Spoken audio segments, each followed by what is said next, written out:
Hi, I'm Sofia Bernardi, mindset and business coach supporting ambitious new and rising coaches to master their mindset, create an aligned and profitable strategy, and grow a six-figure business and beyond using the Rising Coach method. I built a $500,000 business by the age of 24, and in this podcast, I will teach you the psychology, strategy, and energetics to do the same. Let's dive in. Hello and welcome to another episode of Rising Coaches with Sofia Bernardi. In this week's episode, we have a quick wins segment where I share with you something really quick and short and bite-sized that you can take straight away into your life and business and apply it to support you to get better and more results. Today, I'm going to be sharing with you what I have learned are the 5 habits of multiple 6 and 7-figure coaches. And I'm not sharing these fluffy things that you hear other people talk about, like drink water, get up at 5 a.m., like blah, blah, blah. That is all complete BS. Yes, those habits are super healthy and super important, but there is so much evidence out there of coaches and entrepreneurs that are super successful that do not do those things. So I'm going to be sharing things that maybe you didn't expect or you haven't heard before that I believe are very, very common with successful entrepreneurs so that you can adopt some of these habits if you're not already into your life and into your business.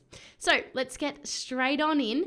Number 1 is they invest in continuous learning and growth. And when I say invest, I don't just mean financially. I just mean with their time, with their energy, with their effort, but also, yes, their finances. Investing in growth and learning and development is so important because successful coaches and entrepreneurs know that their most valuable asset is their brain. And so by working on their mindset, by releasing things that are holding them back, whether that's beliefs or thoughts or emotions, and learning helpful beliefs to adopt and helpful habits to apply and skill sets to have, they know that that's their most valuable and precious resource. So they're always working on themselves and working on many areas of their life as well. They believe in just continuously growing in all areas of their life because they know that if you're not growing, you are dying. So growth is super important, and I really believe this to be true, and this is definitely something that has played a humongous role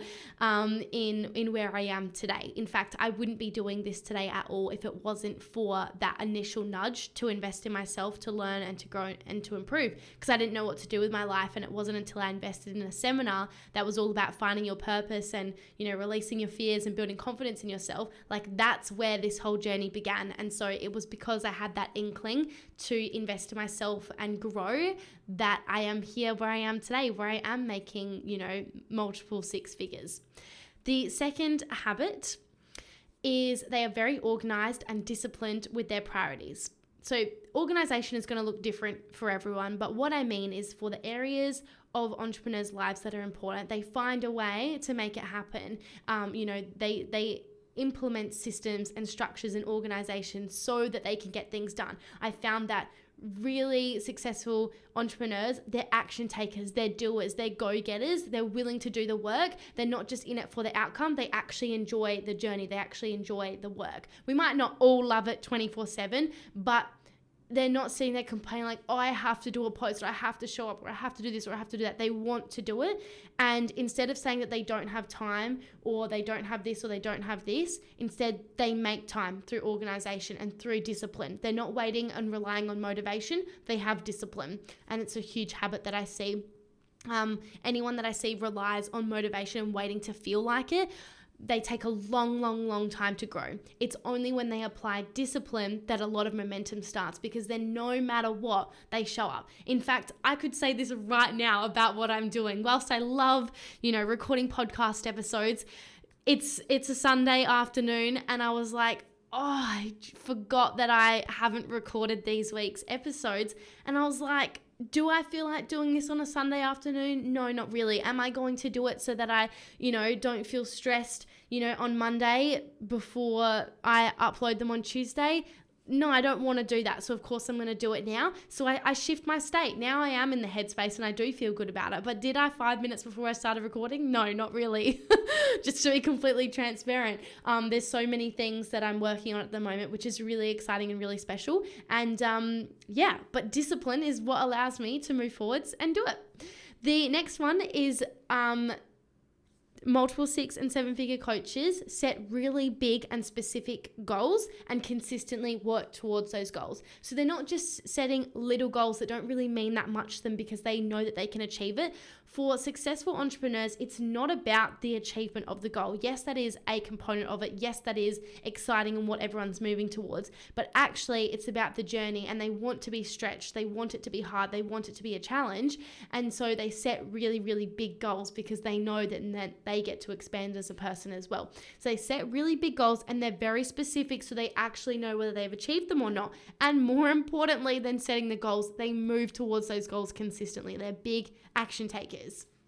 Number 4 is that they are willing to take uncomfortable action, they are willing to adapt when necessary, and they're willing to take risks. This is really, really important. Those that try and stay comfortable, they don't like change, they don't like, changing course or adapting. They want to just do the same thing. They want to be comfortable and they don't want to stretch themselves or take risks. They want to figure it out on their own. They're scared of investing in themselves. I see why those people struggle to grow. If you are scared to stretch yourself and invest $2,000, $3,000, $10,000, even $20,000 in a business when most businesses require $100,000+ and sometimes millions of dollars before they get off the ground running, then you're going to struggle to ever become a multiple 6 or 7 figure and beyond coach, right? Like you have to be able to invest your time, your energy, your resources, and your money if you want something to grow. Just like a flower or a plant doesn't grow unless you water it, right? You've got to put in. And if you don't like discomfort, then entrepreneurship's not for you. If you're not willing to adapt in an ever evolving and changing market, then you're going to really struggle. And if you're not willing to take risks, then again, entrepreneurship is not for you. This is not the most lighthearted and fluffy episode. I'm going straight to it because I genuinely want to serve you. So I just wanted to be honest there. Comfort zones do not create growth and success. They just don't. You've got to be uncomfortable. You've got to be willing to stretch yourself because what got you to where you are now isn't what's going to get you to that next place. You've got to do something different. And even if we look at COVID, for example, all the businesses that didn't adapt during that time when the entire world flipped on its head and everything changed, they went out of business. Those that adapted, their business exploded for the better, right? And number 5 is that they are willing to take full responsibility for their life, their actions, and their results. Full responsibility is a big one. If you are a victim to the world, external circumstances, other people, then you're going to struggle. Entrepreneurship requires full self-responsibility. I hope that this episode has been really helpful for you and you've learned 5 habits that multiple 6 and 7 figure coaches apply into their business. Enjoy, and I'll see you next week. If you thoroughly enjoyed this episode, I'd greatly appreciate it if you could take a moment to hit that subscribe button. Your support fuels our mission to bring you even more valuable content every week. It truly means the world to me. My promise to you is that if you go ahead and hit that subscribe button, I'll continue making incredible episodes such as this every week to help you to grow and scale your coaching business. Thank you so much, and I'll see you in the next episode.